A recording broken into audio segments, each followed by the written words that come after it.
Hello friends, welcome to English food stories. ഞാൻ വന്നിട്ടുള്ളത് നല്ലൊരു സ്നാക്കിന്റെ റെസിപ്പിയുമായിട്ടാണ്. ഞാനിത് റെഡിയാക്കുന്നത് മൈദ കൊണ്ടുള്ള ഒരു ബോണ്ടയാണ്, അല്ലെങ്കിൽ മൈസൂർ ബോണ്ട.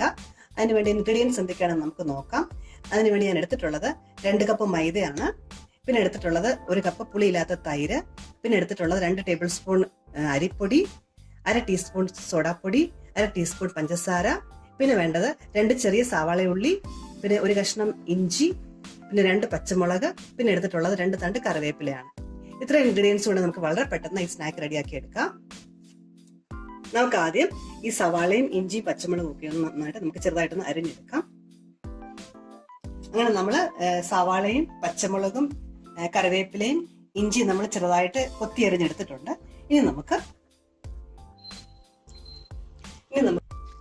ഇനി നമുക്ക് ഒരു ബൗൾ എടുത്തിട്ട് നമുക്ക് അതിലേക്ക് നമ്മൾ എടുത്തു വെച്ചിട്ടുള്ള മൈദ ഇട്ട് കൊടുക്കാം. നമുക്ക് ആദ്യം 1 കപ്പ് മൈദ ഇട്ട് കൊടുക്കാം. നമ്മളിവിടെ 1 കപ്പ് മൈദ കൂടെ എടുക്കുന്നുണ്ട്. ആകെ നമ്മൾ 2 കപ്പ് മൈദയുടെ സ്നാക്കാണ് നമ്മൾ റെഡിയാക്കുന്നത്.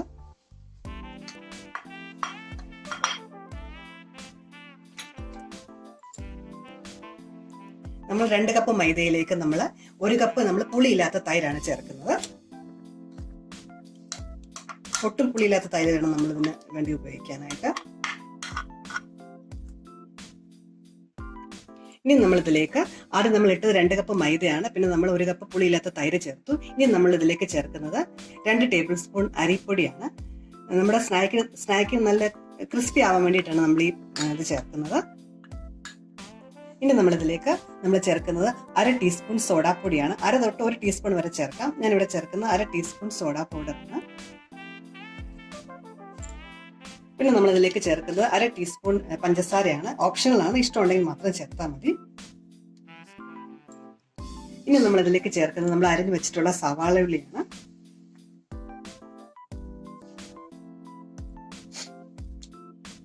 പിന്നെ നമ്മൾ ഇതിലേക്ക് ചേർക്കുന്നത് നമ്മൾ എടുത്തു വെച്ചിട്ടുള്ള 1 കഷ്ണം ഇഞ്ചി ചെറുതായിട്ട് അരിഞ്ഞതാണ്. പിന്നെ നമ്മൾ ഇതിലേക്ക് 2 പച്ചമുളക് അരിഞ്ഞത്, പിന്നെ നമ്മൾ എടുത്തു വെച്ചിട്ടുള്ള കറിവേപ്പില ചെറുതായിട്ട് ഞാൻ അരിഞ്ഞിട്ടുണ്ട്. പിന്നെ നമ്മളിതിലേക്ക് നമ്മൾ ആവശ്യത്തിനുള്ള ഉപ്പാണ് ചേർക്കുന്നത്. ഇനി നമുക്ക് ഇതെല്ലാം നല്ലപോലെ ഇളക്കി യോജിപ്പിച്ച് കൊടുക്കാം.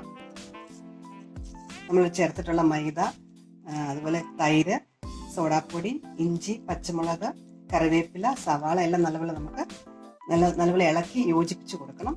ഇത് കുഴച്ചെടുക്കുമ്പോൾ പ്രത്യേകം ശ്രദ്ധിക്കണം. ഒരുപാട് ടൈറ്റായിട്ടും അതുപോലെ ഒരുപാട് ലൂസായിട്ടും കുഴക്കില്ല. ഒരു മീഡിയം കൺസിസ്റ്റൻസി വേണം കുഴക്കാനായിട്ട്. ഇച്ചിരി ലൂസായിട്ട് വേണം കുഴക്കാനായിട്ട്.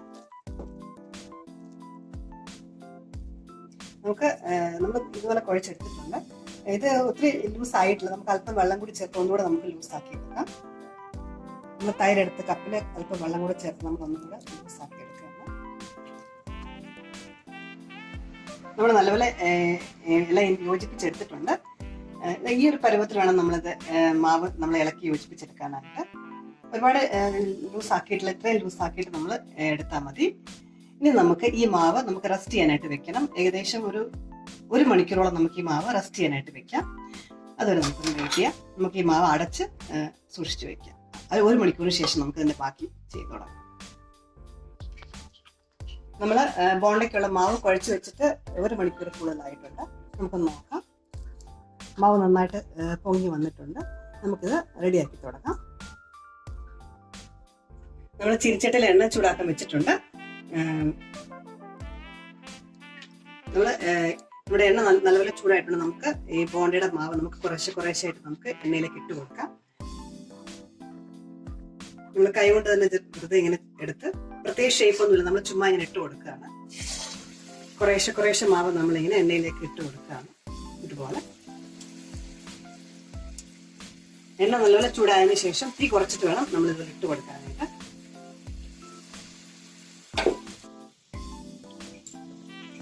നമ്മൾ മാവെല്ലാം നല്ലപോലെ ഇട്ട് കൊടുത്തിട്ടുണ്ട്. ഒരു സൈഡ് മൂത്തതിന് ശേഷം നമുക്ക് മറിച്ചിട്ട് കൊടുക്കാം. പ്രത്യേകം ശ്രദ്ധിക്കണം, എണ്ണ ചൂടായതിനു ശേഷം നമ്മൾ സിമ്മിലിട്ട് വേണം നമ്മൾ വേവിച്ചെടുക്കാനായിട്ട്. അല്ലെങ്കിൽ ഇതിന്റെ അകം നല്ലപോലെ വെന്ത് കിട്ടത്തില്ല. നമുക്ക് നല്ലപോലെ മൂത്തിട്ട് ഇതിന്റെ മറിച്ചിട്ട് കൊടുക്കാം. ഒരു സൈഡ് നന്നായിട്ട് മൂത്തിട്ടുണ്ട്, നമുക്കിതൊന്ന് മറിച്ചിട്ട് കൊടുക്കാം. നമ്മൾ സിമ്മിലിട്ടാണ് നമ്മളത് മൂപ്പിച്ചെടുത്തത്.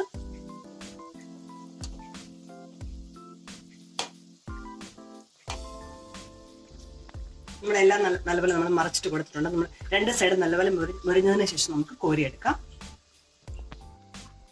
2 സൈഡ് നല്ലപോലെ മുരിഞ്ഞ് വന്നിട്ടുണ്ട്. നമുക്കിത് നമ്മുടെ മൈദ ബോണ്ട നമുക്ക് കോരി മാറ്റി നമ്മൾ ഓയിൽ പേപ്പറിലേക്ക് നമ്മൾ കോരിയെടുക്കുകയാണ്. നന്നായിട്ട് കിട്ടിയിട്ടുണ്ട്, നല്ലപോലെ മുരിഞ്ഞ് കിട്ടിയിട്ടുണ്ട്.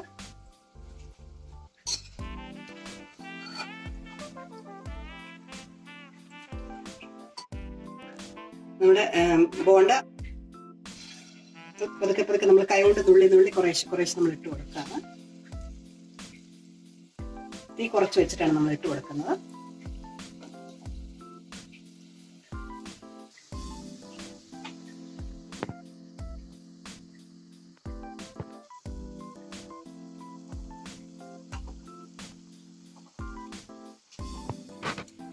അടുത്ത ലോട്ട്, രണ്ടാമത്തെ ലോട്ട് നന്നായിട്ട് റെഡി ആയിട്ടുണ്ട്. നന്നായിട്ട് മുത്ത് കിട്ടിയിട്ടുണ്ട്. നമുക്കത് കോരി മാറ്റാം.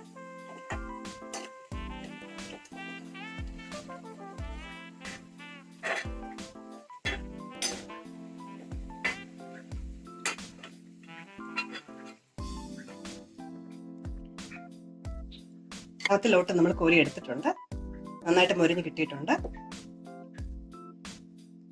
അങ്ങനെ നമ്മൾ നമ്മുടെ ബോണ്ടയെല്ലാം നമ്മൾ റെഡിയാക്കിയിട്ടുണ്ട്. വളരെ പെട്ടെന്ന് ഉണ്ടാക്കാൻ പറ്റുന്ന നല്ലൊരു സ്നാക്ക് ഐറ്റമാണിത്. നമ്മൾ ഈ ബോണ്ട നമ്മൾ ചട്നിയുടെ തേങ്ങാ ചട്നിയുടെ കഴിക്കാൻ നല്ല ടേസ്റ്റാണ്. എല്ലാവരും റെഡിയാക്കി നോക്കണം, തീർച്ചയായിട്ടും ഇഷ്ടപ്പെടും. അതുപോലെ എൻ്റെ വീഡിയോ ഇഷ്ടപ്പെടുകയാണെങ്കിൽ ലൈക്ക് ചെയ്യാനും ഷെയർ ചെയ്യാനും സബ്സ്ക്രൈബ് ചെയ്യാനും മറക്കരുത്. മറ്റൊരു നല്ല വീഡിയോയുമായി നമുക്ക് വീണ്ടും കാണാം. താങ്ക്